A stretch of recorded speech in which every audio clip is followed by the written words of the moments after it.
Hi, it's Sylvester, and I am recording with two microphones. There's my regular microphone, which has been glitching on me recently, so that is why I am also using my phone. We shall see which audio wins. But I want to talk about a story that I wrote when I was a kid. I must have wrote it around 2005, because I named the story The Death of Emily Dart, and that title was heavily inspired by The Exorcism of Emily Rose. I never saw the movie The Exorcism of Emily Rose, but again, I just kind of like stole the title for my book, or my short story rather, and The Exorcism of Emily Rose came out in 2005, so I would have been 12 years old when I wrote this. I was really embarrassed the first time I wrote it. I rewrote it when I was in high school, but the first time I wrote it, I was really embarrassed because, if you don't know, I'm a trans guy, and back then I thought I was a girl, but I was one of those girls who was like, I'm not like other girls, you know? And so I really was like, I don't like romance. I'm not into that girly crap, you know? And so this story was a romance.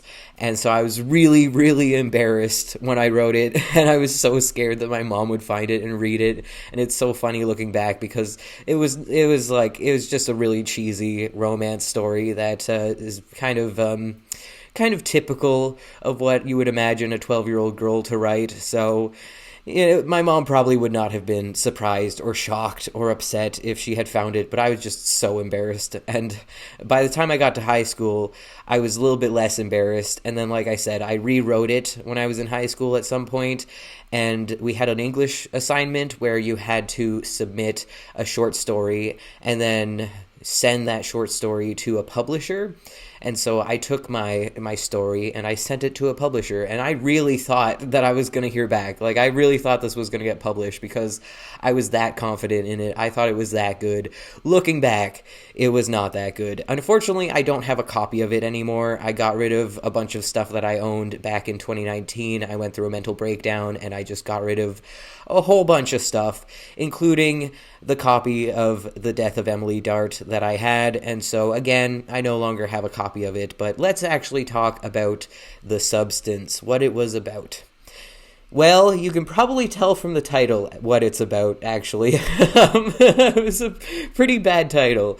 The Death of Emily Dart. The main character is Emily Dart, and, well, spoiler alert, she dies. I know, shocking, right? And part of the reason why I was so embarrassed the first time I wrote it is because there's the main character, Emily Dart, and then there's her love interest, and I named him Steven, and I based him off of a guy in my school who I had a crush on, whose name was Steven. And then at one point in high school, I think it was like grade 9, I told Steven, like, I wrote a story about you, and he was like, let me read it, and I was like, no, it's so super embarrassing, I won't let you read it.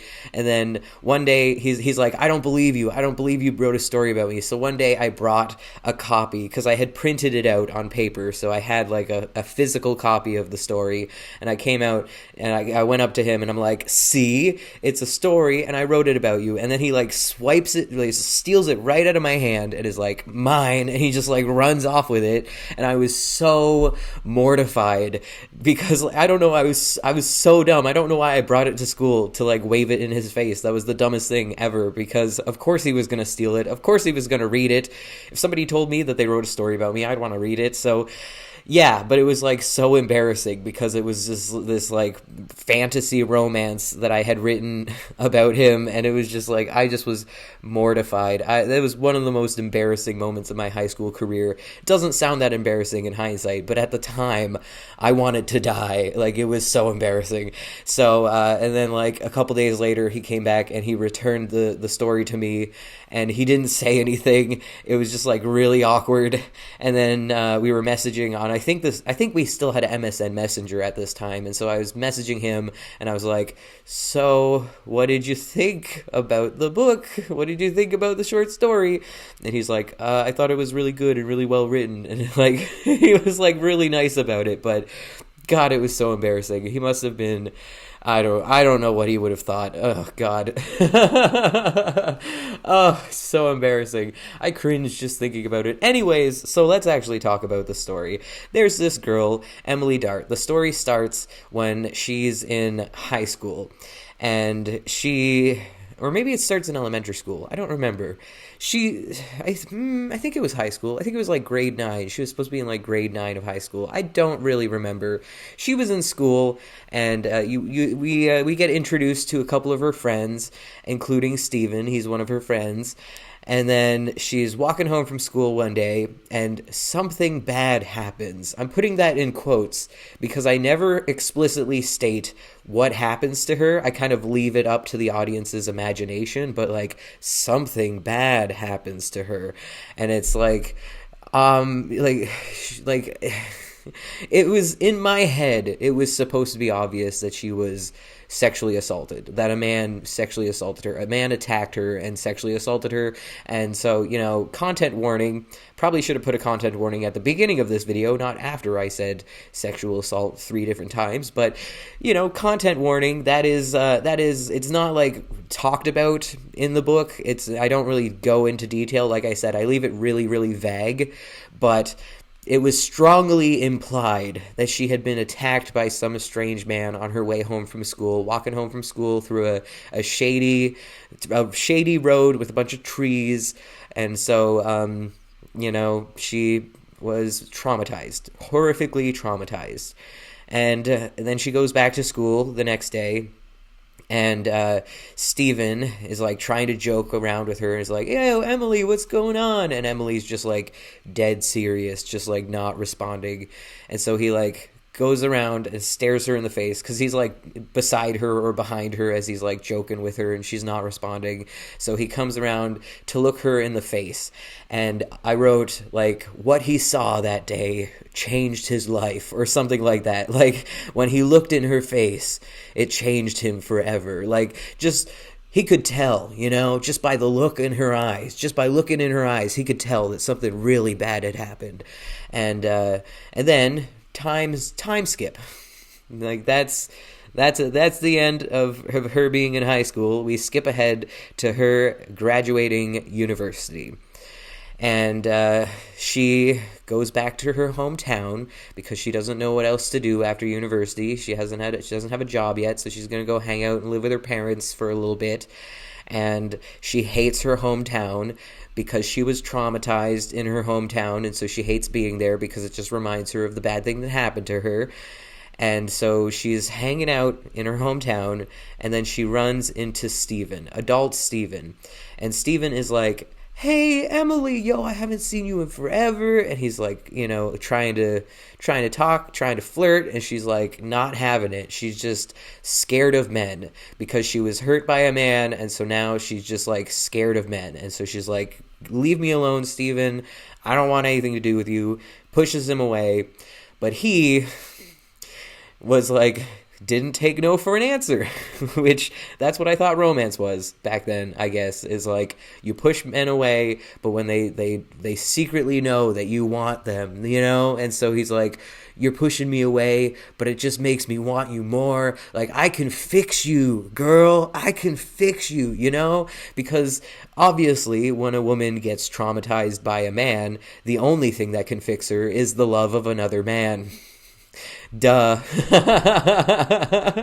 So he just kind of keeps trying. He just keeps trying, and she keeps pushing him away.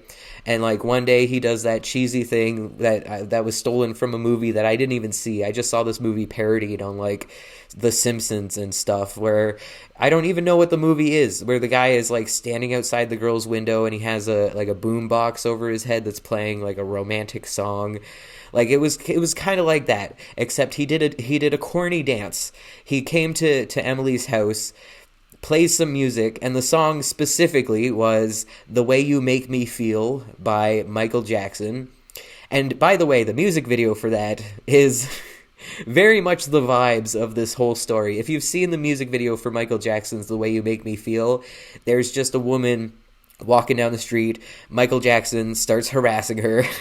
catcalling her essentially, well, singing at her, flirting with her very heavily, and she just like ignores him, keeps walking, just like, leave me alone, strange man, I don't know you, stranger danger. But he just keeps following her, keeps singing at her, and then by the end of the music video, she has given up and is like, I love you.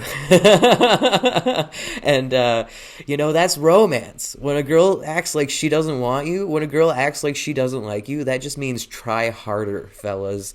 It means just keep trying. The reason she doesn't like you is because you haven't tried hard enough. Duh. And in fact, I'm not hating on Jungkook. Jungkook is wonderful. I love Jungkook. But the song 7 by Jungkook featuring Lotto, that music video is basically modern day The Way You Make Me Feel by Michael Jackson. Like, the whole music video, there's a girl who's like yelling at Jungkook. She's like, leave me alone. I don't want anything to do with you. And he just like keeps chasing her, keeps harassing her, keeps following her around. And then by the end of the music video, she's like, okay, fine. I love you. Like, all right, I'll give in. Because that's love. When a woman pushes you away, you just try harder. It's just, and also be hot, like Jungkook. Be hot and then don't take no for an answer. That's how you win a woman's heart. Duh. Anyways, so Steven shows up at her house, plays the song The Way You Make Me Feel by Michael Jackson, and does a cheesy dance in her front driveway. And she's like, okay, fine, that kind of won me over, like, I'll give you a chance. So they hang out, and Steven takes her to the old high school, and they go, like, break into the old high school. I don't know how they get into the high school, but they're like, in the high school, hanging out. And then he's like, I have an idea. I'm going to take you somewhere else. I'm going to take you somewhere real cool and special. You're going to love this. And then he takes her to the place where she was sexually assaulted. Like, I don't know how he knew where it happened. I guess my theory is that since it was a small town, word traveled fast. And so he eventually like found out what had happened to her and where it had happened because it probably made the news or something. But for whatever reason, he knows the road where Emily got attacked, and he takes her there because it's like, in his head, it's like exposure therapy. I'm going to make you confront this bad thing that happened to you. I'm going to force you to get over this thing. Like, you've been, it's like, just get over it. You're so sad all the time, and you're so scared of men, and it's honestly just like so yesterday, you know what I mean? Just get over it. Like, this is how you fix women who have trauma. You force them against their will to confront their trauma. Duh. Again, I was so good at romance. It's no, like, I wonder why I'm single, because I'm just so good at romance. So he takes her to the place where she got assaulted, and she, surprisingly enough, does not react well to this. Like, he puts a blindfold on her, and he takes her there, so she doesn't know where they're going, and then they get there, and he's like, surprise, take your blindfold off, and she's like, oh, great, PTSD flashbacks. Now I'm forced to confront my trauma. This is fun. I was not expecting this. This is not what I had in my schedule today. She was just pissed off, and she just reacts immediately by kicking him in the balls. Like, she takes the blindfold off and immediately just kicks him in the balls and runs away. Which, fair girl. Honestly, fair, same. Excuse me. Like, that's what I would do, So Steven is trying to figure out where she would have gone to, and he figures she probably went to the old high school for some reason. I don't know. He just assumes that's where she went. And so he goes back to the high school, and lo and behold, she's there, and she's crying her eyes out because she's experiencing a traumatic flashback. Excuse me. And I got a little something in my throat. I got a lot of romance in my throat. That sounds bad. I shouldn't have said that. Pretend I didn't say that. Anyway, so he finds her in the high school, and he apologizes, and she apologizes for kicking him in the balls, and then they both just start laughing because they realized the absurdity of the situation. Like, isn't this crazy? I kicked you in the balls because you took me to a place that was traumatic for me. Isn't this funny? And they just both start laughing, and it's like supposed to be a really endearing moment of like, aw, look at them bonding. They're laughing over this thing that happened. Aw, like, it's totally fine that he took her to the place where she got assaulted. It's totally fine. Like, it's fine. She's laughing. It's fine. Don't think about it. It's fine. So it's in that moment where they just like, they fall in love. They're now in love.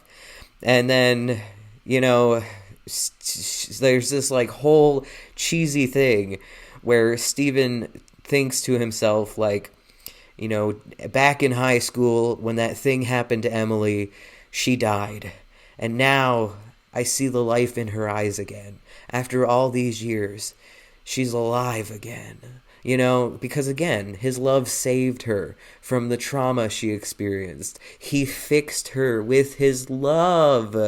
That's what men are supposed to do. Fix women's trauma with their love. Duh. God, I'm so good at romance. So they go hang out on a bridge. And I think this bridge may have been in the story previously. Oh, yes. Emily would go to this bridge earlier in the story, Emily would go to this bridge. It was her favorite bridge, and she would just stand there and watch the water under the bridge, watch the river flow, and she'd just think and be by herself, and it was like her favorite place to be in this little town. So they go to the bridge together, and it's supposed to be like lovingly romantic and like, isn't this so nice? She's accepted him into her heart. She's taking him to the place where she usually is by herself, where she usually wants to be alone, and now she wants to be with him in her special place. Like, isn't this romantic?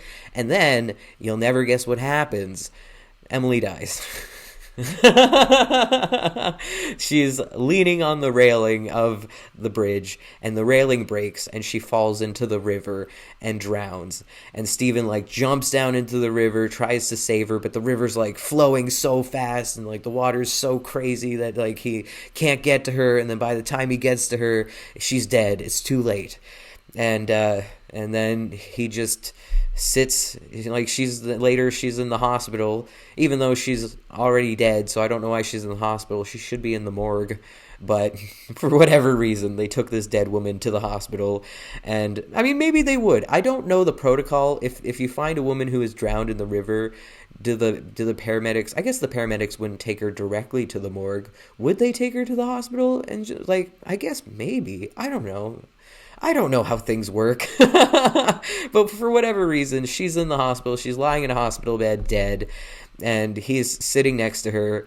And for some reason, her family's not there, because I guess they're like, fuck Emily, we don't care about her. This story is not about her and her family, okay? This story is about her and Steven. Duh. So he's just sitting there, and he just has like this internal monologue about how he's so sad.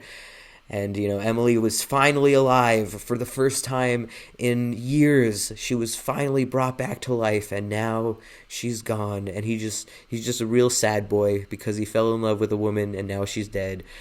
And, it's supposed to be tragically romantic, kind of like the Titanic. But I don't think I had seen Titanic at that point yet, so It was just a coincidence that it kind of ended in a similar way. Except in the Titanic, it's the man who dies. Spoiler alert for the Titanic. Is it Titanic or the Titanic? I think it's just Titanic. Whatever. Spoiler alert for Titanic. The man dies. There's a door. It's a whole thing. I'm sure you've seen it memed to death on the internet. If you don't know how Titanic ends at this point, like, I don't know what's wrong with you. Anyways, that is the story. It is so romantic. I am the king of romance. Worship me. That is all. I'm surprised that didn't get published. It was so good. And, the guy Steven who stole it, who read it, the guy who I said it was written about, I really wonder what he thought about it. He was like, if I had to guess, I think he was probably creeped out. I don't know. I have no idea. Anyways, that's all. I hope he didn't learn how to be a romantic person from that book. Like, he's like, oh, a chick wrote a story about me. I wonder, like, now I can learn about what chicks fantasize about so I could be, like, the perfect guy. And then he read my story and is like, oh, to be the perfect guy, I have to be pushy as hell, not take no for an answer, force women to acknowledge their trauma and confront their trauma against their will. Fall in love with them, and then they must die. Like, like I really hope he didn't learn how to be a romantic person from my story because woof. Anyways, that is all. Thank you so much for watching. Have a great day. Stay frosty. Bye.